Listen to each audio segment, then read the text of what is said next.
It is one of the most difficult things for people to do that are outside of church to come to church and be comfortable. We should be mindful of that as a church. But I want to say to those people who you may be there, you may be watching online and you click it online, you're like, I can watch online, but and you want it. I want you to know this. God is not an angry father. There are times when God acts in wrath, but Jesus gives us something very clear that reveals to us what kind of father God is and how we should view him. Jesus had those bad guys, I guess you would say, the mistake makers, the sinners around him. And he had the religious people that they were kind of watching him and they were grumbling, why is he eating with those people? Why is he hanging out with her? Do you know what she is? And Jesus tells a parable, a story, to make a point, one point. He says there was this man who had two sons. One was the older son, one was the younger son. The younger son comes up. He was a punk kid. He comes up to his dad and he says, Dad, I wish you were dead. I want my half of the inheritance and I am going to go away. His dad says, okay. And I don't know why the dad would say, okay. I would have said, absolutely not. You are crazy. It's not happening. But I'm not the dad in the story, nor are you. So the dad gives him the money.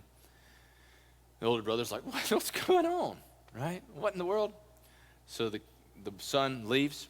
He goes out and it's Vegas time, baby. It's prostitutes, it's gambling, it's drinking, it's partying, whatever. He is, if it can be done, it's New Orleans, Bourbon Street. He's done it. He spends all his money on lavish living and all that. He's wasted it all away. Then Jesus says, all of a sudden a famine strikes. Hard times come his way. And he doesn't have any money, he doesn't have anybody to party with, and he's left basically being a slave and starving to death.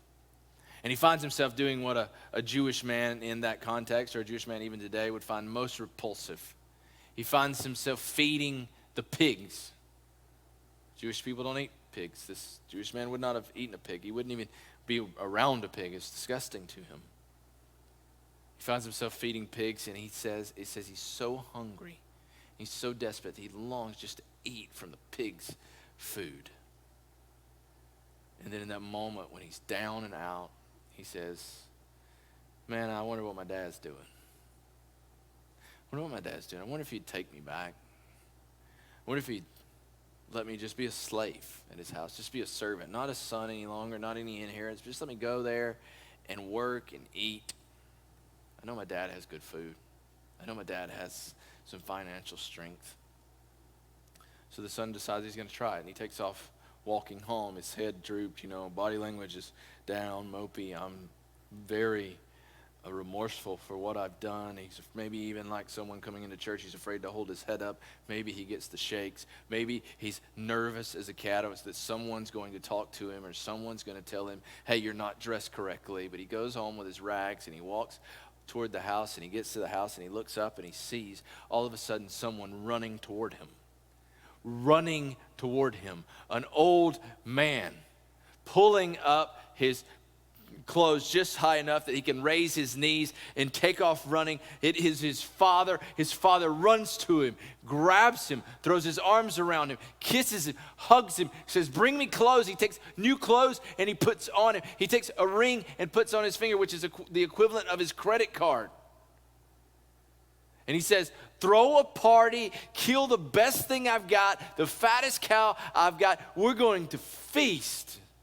For my son was lost, but now he's found. Jesus tells this parable.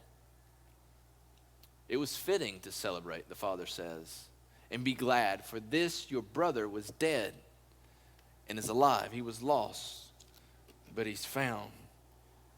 You see, Jesus makes no bones about it what the Father does and who the Father loves and who he's not angry with.